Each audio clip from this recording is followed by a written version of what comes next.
जय श्री राम। तुलसीदास जी कहते हैं, वे असुरों को मार कर देवताओं को स्थापित करते हैं, अपने वेदों की मर्यादा की रक्षा करते हैं और जगत में अपना निर्मल यश फैलाते हैं। श्री रामचंद्र जी के अवतार का यही कारण है। उसी यश को गा गा कर भक्तजन भवसागर से तर जाते हैं। कृपा सागर भगवान भक्तों के हित के लिए शरीर धारण करते हैं। श्री रामचंद्र जी के जन्म लेने के अनेक कारण हैं, जो एक से बढ़कर एक विचित्र हैं।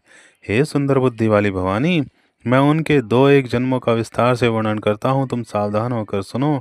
श्री हरि के जय और विजय दो द्वारपाल थे, जिनको सब कोई जानते हैं। उन दोनों भाइयों ने ब्राह्मण के श्राप से असुरों का तामसी शरीर पाया।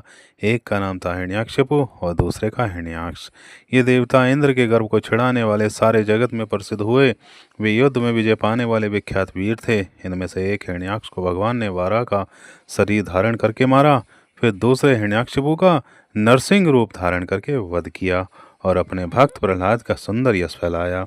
वे ही दोनों जाकर देवताओं को जीतने वाले तथा बड़े योद्धा रावण और कुंभकर्ण नामक बड़े बलवान और महावीर राक्षस हुए, जिन्हें सारा जगत जानता है। भगवान के द्वारा मारे जाने पर भी वे हिरण्याक्ष और हिरण्याकशिपु इसलिए मुक्त नहीं हुए थे कि ब्राह्मण के वचन का प्रमाण 3 जन्म के लिए था। अतः एक बार उनके कल्याण के लिए भक्त प्रेमी भगवान ने फिर से अवतार लिया। वहां उस अवतार में कश्यप और अदिति उनके माता पिता हुए, जो दशरथ और कौशल्या के नाम से प्रसिद्ध थे। एक कल्प में इस प्रकार अवतार लेकर उन्होंने संसार में पवित्र लीलाएं की।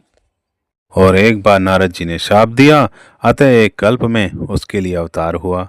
यह बात सुनकर पार्वती जी बड़ी चकित हुई और बोली कि नारद जी तो विष्णु भक्त और ज्ञानी हैं। मुनि ने भगवान को शाप किस कारण से दिया? लक्ष्मीपति भगवान ने उनका क्या अपराध किया था? हे पुरारी शंकर जी, यह कथा मुझसे कहिए। मुनि नारद के मन में मोह होना बड़े आश्चर्य की बात है। तब महादेव जी ने हंसकर कहा, ना कोई ज्ञानी है ना मूर्ख है। श्री रघुनाथ जी जब जिसको जैसा करते हैं वह उसी क्षण वैसा ही हो जाता है। याज्ञवल्क्य जी कहते हैं, भरद्वाज मैं श्री रामचंद्र जी के गुणों की कथा कहता हूँ, तुम आदर से सुनो। तुलसीदास जी कहते हैं, मान और मत को छोड़कर आवागमन का नाश करने वाले रघुनाथ जी को भजो। हिमालय पर्वत में एक बड़ी विचित्र और पवित्र गुफा थी। उसके समीप ही सुंदर गंगा जी बहती थी। वह परम पवित्र सुंदर आश्रम देखने पर नारद जी के मन को बहुत ही सुहावना लगा। पर्वत, नदी, वन के विभागों को देखकर नारद जी का लक्ष्मीकांत भगवान के चरणों में प्रेम हो गया। भगवान का स्मरण करते ही उनके शाप की गति रुक गई, जो शाप उन्हें दक्ष प्रजापति ने दिया था, जिसके कारण वे एक स्थान पर ठहर नहीं सकते थे। उस शाप की गति रुक गई। क्यों? क्योंकि भगवान का स्मरण कर लिया था उन्होंने, और मन के स्वाभाविक ही निर्मल होने से उनकी समाधि लग गई। नारद मुनि की स्थिति देखकर देवराज इंद्र डर गया। उसने कामदेव को बुलाकर उसका आदर सत्कार किया और कहा कि मेरे हित के लिए तुम अपने सहायकों सहित नारद की समाधि भंग करने के लिए जाओ। यह सुनकर मीन ध्वज कामदेव मन में प्रसन्न होकर चला। इंद्र के मन में यह डर हुआ कि देव ऋषि नारद मेरी पूरी अमरावती का निवास चाहते हैं।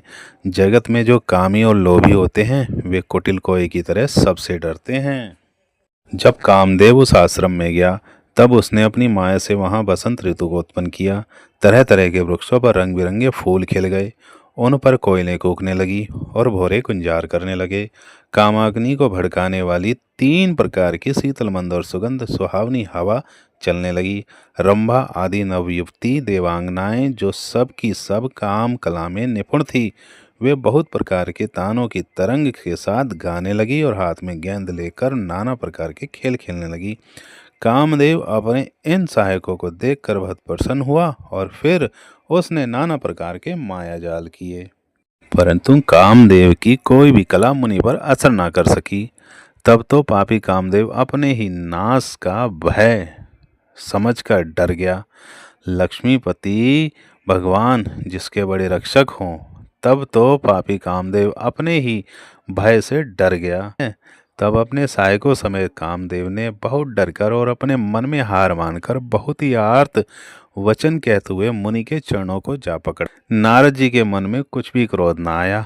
उन्होंने प्रिय वचन कहकर कामदेव का समाधान किया। तब मुनि के चरणों में सिर नवाकर उनकी आज्ञा पाकर कामदेव अपने सहायकों सहित लौट गया। बोलिए जय जय श्री राम।